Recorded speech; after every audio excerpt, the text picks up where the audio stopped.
नमस्कार दोस्तों, कैसे हैं आप। आज हम देखेंगे optical joint density of states. Density of states मतलब फॉर एग्जांपल किसी एनर्जी इंटरवल में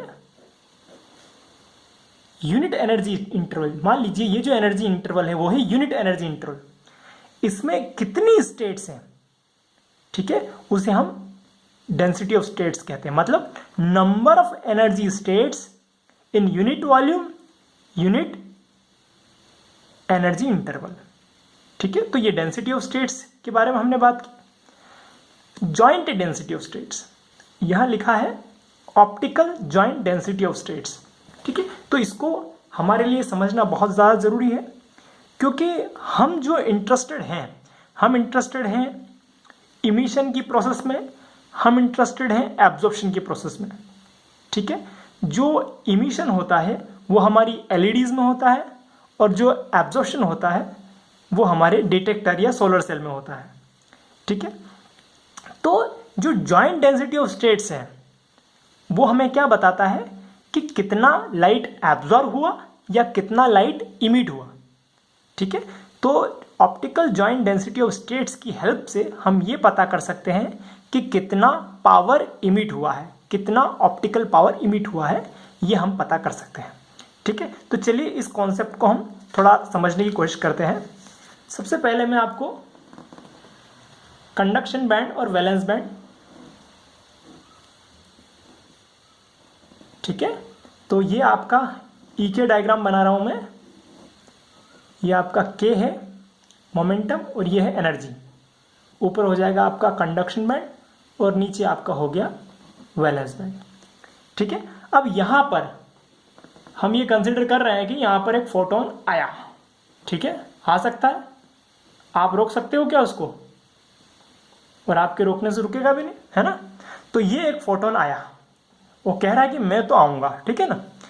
अब यहां पर मान लीजिए मैं एक लेवल कंसिडर करता हूं जिसका नाम है E1, ठीक है, E1। और यहां पर एक लेवल है, इसको हम बोल देते हैं, बोलिए क्या बोलूं, E2 बोल दूं, बुरा तो नहीं मानोगे। चलो E2 बोल दिया मैंने, ठीक है। चलो तो अब ये जो मैं ये कह रहा हूं कि E2 minus E1 equals to h nu है। एच न्यू क्या है, ये रहा आपका फोटोन, ठीक है। तो क्या होगा, जैसे ही एक फोटोन आएगा, अगर हम एब्जॉर्प्शन की बात करें तो यहां से इलेक्ट्रॉन इस E1 एनर्जी स्टेट से इलेक्ट्रॉन जो है चला जाएगा E2 में, ठीक है। अच्छा, तो मैं आपसे ये पूछना चाहता हूं कि ये तो E1 और E2 की बात हो गई। अब मैं ये ले लेता हूं कि यहां पर कोई लेवल है E1 डैश, E2 डैश, हो सकता है ना। अब ये हो सकता है कि भाई इन दोनों का जो एनर्जी जो डिफरेंस है वो एच न्यू है, तो इन दोनों का भी एनर्जी का जो डिफरेंस है वो एच न्यू। तो ऐसा हो सकता है कि E2, ये E2 dash E1 dash equals to भी एच न्यू हो। और हम और भी कंसिडर कर सकते हैं ऐसे कि E2 double dash E1 double dash equals to h nu. तो आप ये देख रहे हो कि फोटोन कितने हैं, एच न्यू, ठीक है, एक ही फोटोन आया, लेकिन वो एब्जॉर्ब कहां कहां हो सकता है। जो फोटोन आया है वो E1 टू E2 एब्जॉर्ब हो सकता है, E1 dash to E2 dash absorb हो सकता है, E2 double dash to E1 double dash absorb हो सकता है, ठीक है। तो कहने का मतलब है कि एक फोटोन के लिए we are having many states, many transition we are having, ठीक है। तो ये जो है यहां पर एक स्टेट जो है कहां पर है, वैलेंस बैंड में, और एक स्टेट है कंडक्शन बैंड में, ठीक है। तो इन दोनों का जॉइंट है, ये जॉइंट स्टेट, ठीक है। और ऐसी कितनी स्टेट मैंने यहां पे बताई, 3। तो यहां पे मैंने यहां पे 3 बताई, लेकिन ऐसी बहुत सारी हो सकती है, ठीक है। तो हम उसको कहेंगे ऑप्टिकल। ऑप्टिकल क्यों कह रहे हैं, क्योंकि यहां पे फोटोन आ रहा है। ऑप्टिकल जॉइंट, जॉइंट मतलब क्या, एक जो है वैलेंस बैंड में एक स्टेट है और कंडक्शन बैंड में स्टेट है, और वो दोनों जॉइन है, ठीक है। और ऐसी डेंसिटी ऑफ स्टेट्स, ठीक है। अब ये तो मैंने आपको एब्जॉर्प्शन के बारे में बात की, इमिशन के लिए भी सेम हो सकता है, ऐसे ही जो है E2 से E1 अगर इलेक्ट्रॉन आता है तो वो इमिट करेगा क्या, H nu। इसी प्रकार E2 डैश से E1 डैश आता है तो वो भी H nu इमिट करेगा। तो इमिशन के लिए भी, H nu इमिशन के लिए भी there can be number of transitions. ठीक है, तो यहां तक अपने को बात समझ में आती है। अब हम आगे बढ़ते हैं। आपने डेंसिटी ऑफ स्टेट्स के बारे में सुना होगा, ठीक है। मैं आपको थोड़ा और इसके बारे में बताता हूं। ये जो है आपका कंडक्शन बैंड है और ये आपका वैलेंस बैंड है, ठीक है। तो चलो,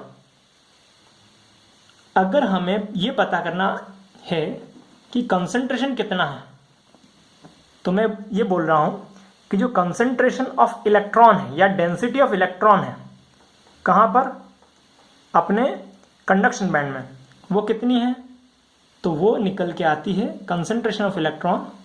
तो आप कैसे करोगे, एक तो डेंसिटी ऑफ स्टेट्स और प्रोबेबिलिटी ऑफ ऑक्यूपेशन, ठीक है। इन दोनों को जब आप मल्टीप्लाई करते हो, ये क्या है भाई, कितनी स्टेट्स हैं और एक स्टेट में प्रोबेबिलिटी कितनी है, प्रोबेबिलिटी ऑफ ऑक्यूपेशन कितना है, दोनों को इनटू करोगे तो आपका क्या आ जाएगा, कंसंट्रेशन आ जाएगा, ठीक है।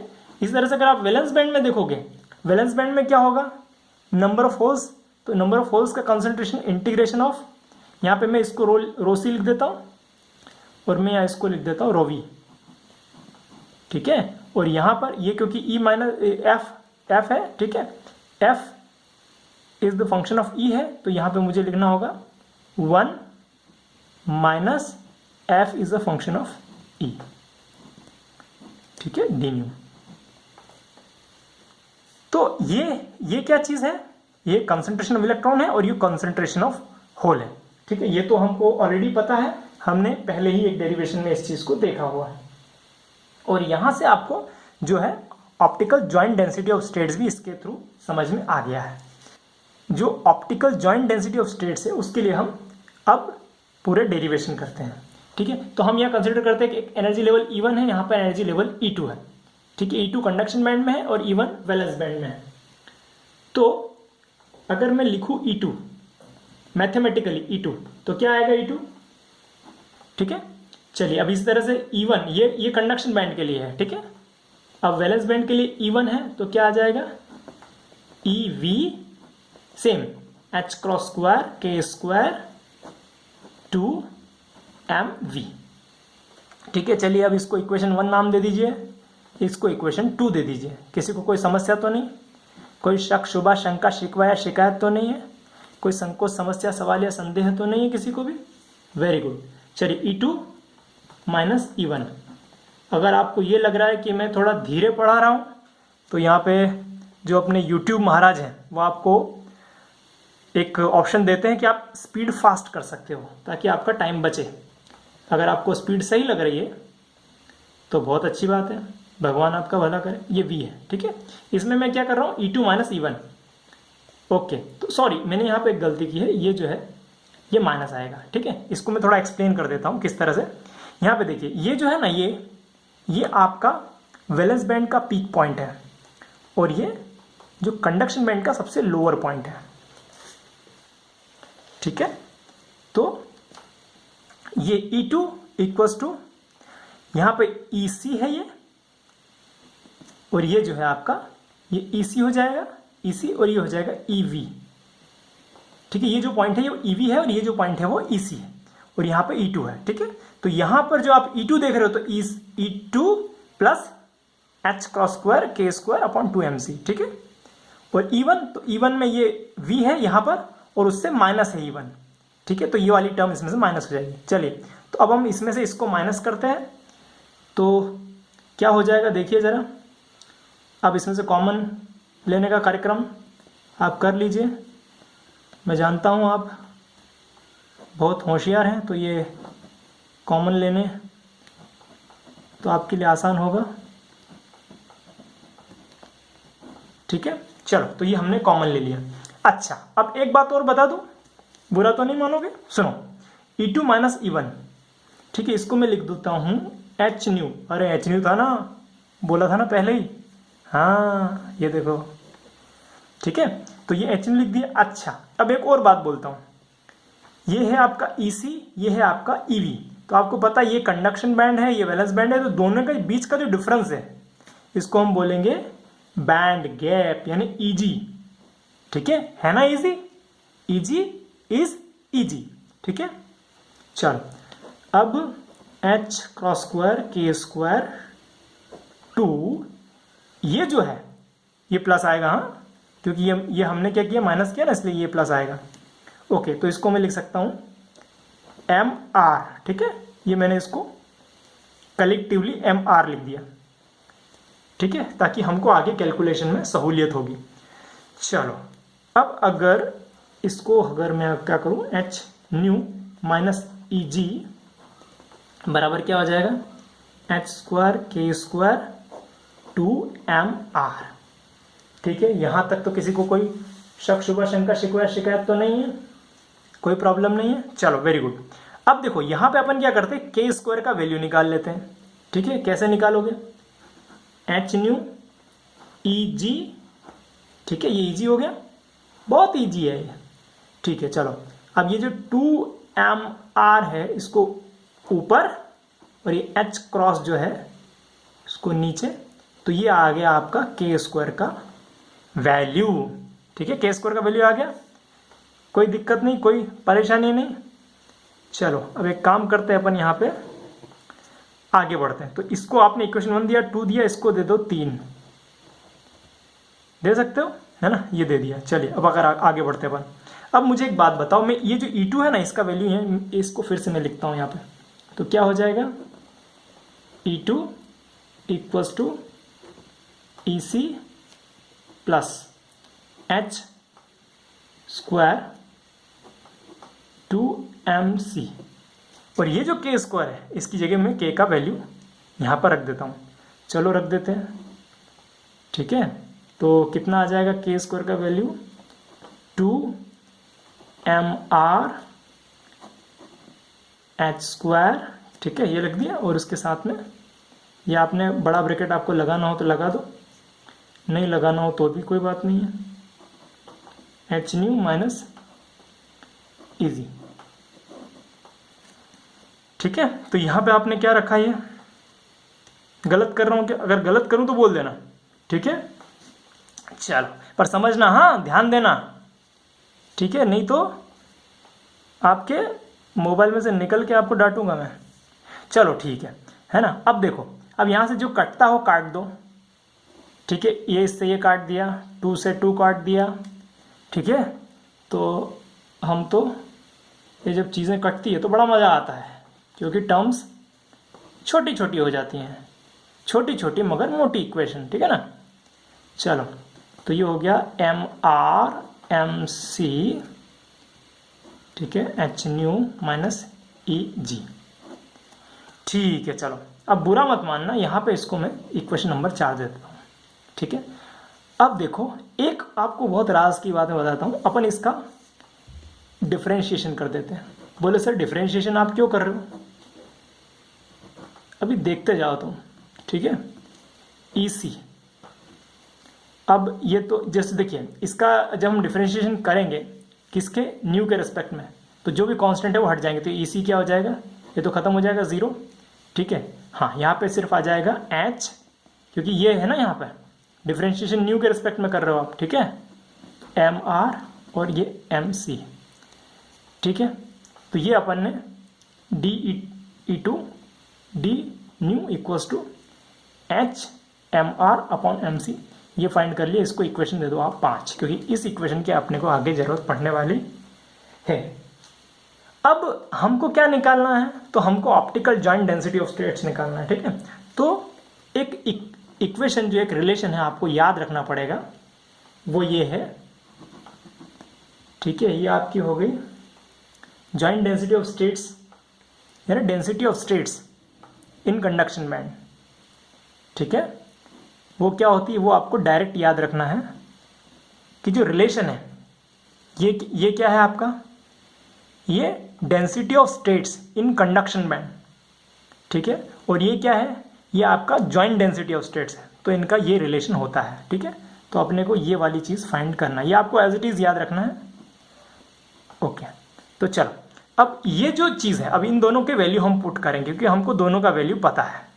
ठीक है, डेंसिटी ऑफ स्टेट्स का वैल्यू क्या होता है अगर आपको नहीं पता है, मैं यहाँ पे डायरेक्ट लिख रहा हूँ, बुरा मत मानना, है ना। अगर आपको ये जानना है कि ये क्या है तो इसको मैंने दूसरे वीडियो में कवर किया है, तो आप वो वीडियो देख देख लेना, तो उसमें आपको ये क्लियर हो जाएगा कि डेंसिटी ऑफ स्टेट्स किसे कहते हैं और उसका जो डेरिवेशन में लिखने वाला हूँ वो कैसे आएगा। यहाँ पे तो आपको याद ही करना पड़ेगा, यहाँ कोई मैं आपको समझाने वाला डिटेल में नहीं हूँ, मैं यहाँ डायरेक्ट वैल्यू रख रहा हूँ। ठीक है, चलो तो यहाँ पे डायरेक्ट वैल्यू रख देते हैं अपन 3/2। ठीक है, और E2 माइनस EC 1/2। तो ये जो है इतनी वैल्यू इसकी है डेंसिटी ऑफ स्टेट्स की। ठीक है, इसको हम एक नेक्स्ट वीडियो में हमने प्रूव किया है। ठीक है, वो वीडियो आप चेक कर सकते हो, डेंसिटी ऑफ स्टेट्स का पूरा डेरिवेशन। अच्छा, अब इसका वैल्यू फाइंड करेंगे तो इसका वैल्यू क्या आएगा। ठीक है, यहाँ पर अब इसके लिए आपको क्या करना है, अभी मैं इसको एज इट इज लिख देता हूँ DE2। अब देखिए ये जो है, ठीक है, यहाँ से इसको मैं हटाकर इसके अपॉन में इस तरह से यहाँ ले जाता हूँ। ठीक है ना, चलो तो अब ये हुआ अपना रो न्यू 4πh³ 2mc 3/2। ठीक है, चलो भाई अब इसका वैल्यू क्या है, तो इसका वैल्यू हमको पता है, कहीं ना कहीं तो हमने निकाला है, ये यहाँ पे देखिए है ना, यहाँ से निकाल सकते हैं इक्वेशन नंबर 4 से। क्या है, E2 माइनस EC है ना, E2 माइनस EC है ना, तो क्या लिख सकते हो आप यहाँ से कि MR अपॉन MC, ठीक है, H न्यू माइनस EG, तो ये इस पूरे का क्या आ जाएगा, पावर 1/2। मैं आपको ऑलरेडी बता चुका हूँ, ठीक है, कि ये जो है पूरा डेंसिटी ऑफ स्टेट्स का इक्वेशन है ये, और ये आपको याद रखना। अच्छा, इसके बाद ये क्या है, तो ये जो है dE2/dν, ये हमने क्या निकाला, H MR अपॉन MC। चलिए अब अपन आगे बढ़ते हैं। तो ये जो H है, ये H से ये कट जाएगा तो यहाँ पे स्क्वायर बचेगा। ठीक है, H² बचेगा, यहाँ पे से H कैंसिल हो गया है ना। ओके, वेरी गुड, चलो अपन आगे बढ़ते हैं। ठीक है, तो यहाँ पे H² बचेगा, मैं यहाँ पे लिख देता हूँ कि भाई H² यहाँ पे बचा है। ठीक है, चलो अब मुझे बताओ कि ये H² है, तो 4π/H² को क्या मैं ऐसे लिख सकता हूँ, इसी को लिखा है भाई मैंने, हाँ ठीक है, हाँ लिख सकता हूँ। क्यों, क्योंकि ये तो क्या है, ये 4 है तो 2 × 2 हो जाएगा, और यहाँ पे भी मैंने एक पाई नीचे लिख दिया और एक पाई ऊपर बढ़ा दिया, तो ये π² हो जाएगा। तो 4π² H² नीचे की तरफ हो जाएगा H क्रॉस का स्क्वायर, और पाई नीचे लिख दिया मैंने। ठीक है ना आसान।